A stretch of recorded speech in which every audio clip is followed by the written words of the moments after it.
Pisces, welcome to your just-in-time intuitive tarot reading. If you're watching this, Pisces, trust there's a message here for you. Okay, we'll be taking that one. If you're a regular, welcome back. Great to have you here for another reading. What was that? Ooh, receiving, receptivity. And if you are a newbie, welcome. My name is BRONYA. I'm an intuitive tarot reader. Looking forward to bringing you through this message. Now, if you do enjoy it, please do like, share, comment, Pisces. But most importantly, if you wouldn't mind hitting subscribe, that's a great energy exchange that keeps the readings coming. And drop me a comment. Let me know where you're tuning in from. You know I love to hear. Okay. All right. Well, we've got our cards out. Even though one of them shows itself, we're okay with that. We've got number 31, receptivity, and number 10, higher thought. And this one here for me always feels like you're moving into like an openness to receive. You might be receiving, you know, higher thought and insight or something, or it could be physicality. You've been on a journey, you've climbed the mountain, and it feels like, you know, you're beginning to get to the light at the end of the tunnel. Now, happy spooky week. Halloween is on Friday. Maybe you're watching this after Friday. That is cool. The energy sticks around a little bit. But the reason why that feels really relevant is that this is a time where the veil is thin between the spirit world and our earth plane, which means we can receive signs, synchronicities, feel past loved ones that might be guiding us, tapping us on the shoulder. Sometimes spirit brings messages through people, but when it's something that just resonates in a way that feels like, oh, how could they have known that? So be tuned in. Like, I feel like I'm just living in this all the time at the moment, but if you're not used to that happening, it can really catch you off guard. So, but sometimes it's subtle. So let's keep going and see where this lands. Now, personal readings and healings are available, Pisces. I'll drop a link to my website down below. And you might want to go and give me a bit of love on my socials, Instagram and TikTok. Oh, the algorithms are just a pain. And yeah, it doesn't matter if you just keep doing the same things, it flattens off. And the only way to boost it up is to, you know, to get more players in the game, basically. So yeah, if you're into that and you want to hear more from me, you know what to do. I'll drop the links down below. Okay. Well, I love seeing outrageous openness in combination with these cards because it feels expansive and you're actually being asked to be outrageously open to receiving, right? What could it be? It says, dear love, open me to your will, release me from my attachments, and surprise and delight me with your plan. You know what's needed, and I am ready to receive. So there could be like a surprise twist this week, and the energy is there for it, absolutely. Maybe something that you didn't expect happening, like a fated encounter or something like that. That might seem odd at the time, but it's actually leading you to the next phase of your plan, right? Now, notice the release me from my attachment. So that can be fear of not saying yes, or, you know, maybe part of this is that something doesn't work out, but in its place, you receive something that will deliver greater. All right, we're going to see which way this is going, Pisces.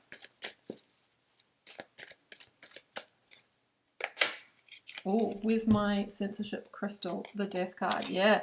So we are getting an energy of transformation. We are getting an energy potentially of release to reset, letting go to liberate. The Scorpio energy, right, takes us deep. Could talk about the other side, past loved one reaching you as well. So for those of whom that is relevant, something is transforming. Let's see which way this goes. You could be something that's not serving you. It might be falling away to create space for something far greater in the form of the Ace of Cups. The sweet ice cream sundae always reminds me of this. This is an emotional new beginning. You might have been through an ending. Like 2025 has been like, what a year. Just nuts, wild, just big things happening, and most of them around the release themes because it's a number 9 year in numerology. But we're getting to the end of it, and that's where we can start to see the new energy seeding. We are crossing the threshold now into new beginnings. This is our reset. So there's something here that is available to you, an emotional new beginning, a new friend, a new love, a new job opportunity. And there's something surprising about it. Surprise and delight me. A surprise that is a delight, a sweet delight, a Turkish delight maybe, with your plan. Yeah, so I think you don't see this coming. Number 9, yeah, is represented by the Hermit, and here it goes. The Hermit's in the dark, so you don't see this coming. Sometimes the Hermit's like, I feel a bit lost, and I've been seeking and I've been asking the universe and I've been looking for signs and nothing's been happening, and then bang, when we least expect it, Ace of Cups. It's that type of energy. We see the oasis, the temple.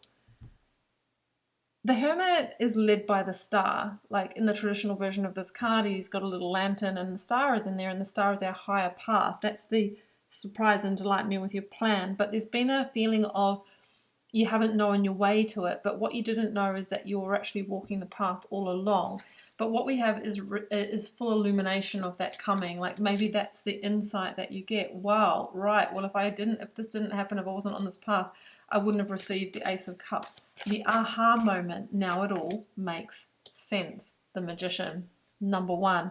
I was talking about the reset, wasn't I? Endings and beginnings. And then we have the number 9 year of 2025 represented by the Hermit. And the number 1 energy of 2026 represented by the Magician, the Alchemist. So you are right between worlds.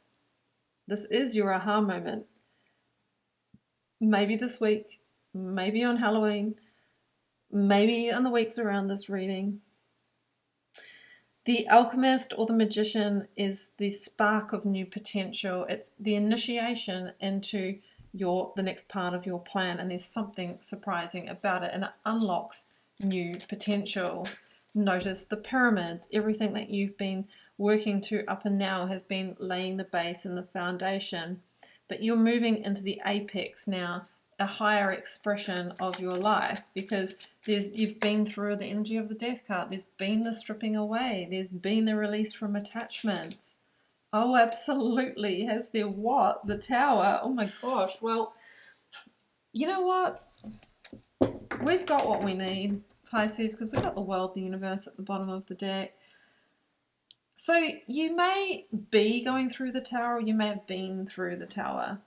Towers can look like loss of a job, a relationship ending, needing to move, a real shake-up or wake-up, a diagnosis, all sorts of expressions. It's what we didn't see coming that shook our foundation, right? Shaken to the core. But the Tower is always a card of highest realignment, because it's where the universe sends those Mack trucks in to clear the path so that we can receive the next part of our plan. Whereas because we're creatures of comfort and we don't like change, we would have just sat up there in the Tower. So the universe is bringing in a bit of a forced change here. But that opens you up to the world. It expands your life. You're on the precipice of your next 20-year cycle here. It's big. It's really big.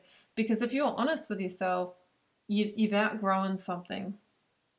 Maybe it was a relationship. Maybe it was a career path. Maybe it was a place. Maybe a way of being. But you're getting ready to receive the ignition of your new path.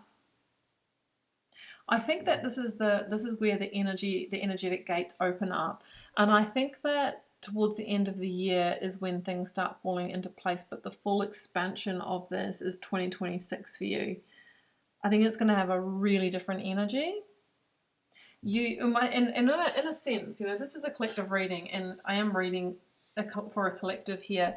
What we're being told is that. What we're being told here is that there has been an awakening type energy. Like 2025 has been the pressure that has been refining you, ready to elevate, to spiritually graduate into a higher expression of your life. And those that have resisted, it's going to get more and more condensed. It's going to get more and more towery, right? Because this energy is coming down to earth, and we're all going to be living in that expression. And if we haven't let go, if we haven't worked with the energy of surrender, if we have resisted the Tower, it's going to fall anyway. And that's not a threat. you're all here doing the work, so you're probably not in that group. But we will all face it. Yeah, my year's been crazy crucible, and I'm doing the work. So yeah, and I feel that the payoff is coming. The payback is coming in the form of the universe, where life expands. It is more in alignment. It's more of an expression of who you are. What you're really wanting shows up in the form of the Ace of Cups. But it's been through the work of the magician, right? Allowing what needs to fall, and creating space for what wants to arrive through outrageous openness. The attachments are falling away, and you're going to be surprised and delighted with the next part of your plan. So your job right now is to be open to receive, to not hang on to towers that are falling, knowing that they are clearing space for you to receive the next part of your incredible highest expression of your life plan. Pisces, I'm going to leave it here. I really hope you enjoyed this reading. If you did, please do like, share, comment, subscribe. Pop over to the socials, Instagram and TikTok. Give me a follow if you want to help me on my journey. That would be amazing. And personal readings, healings, and bits and bobs can be found at my website. I'll pop a link down below. Wishing you much love and magic, Pisces. Do take care. Bye for now.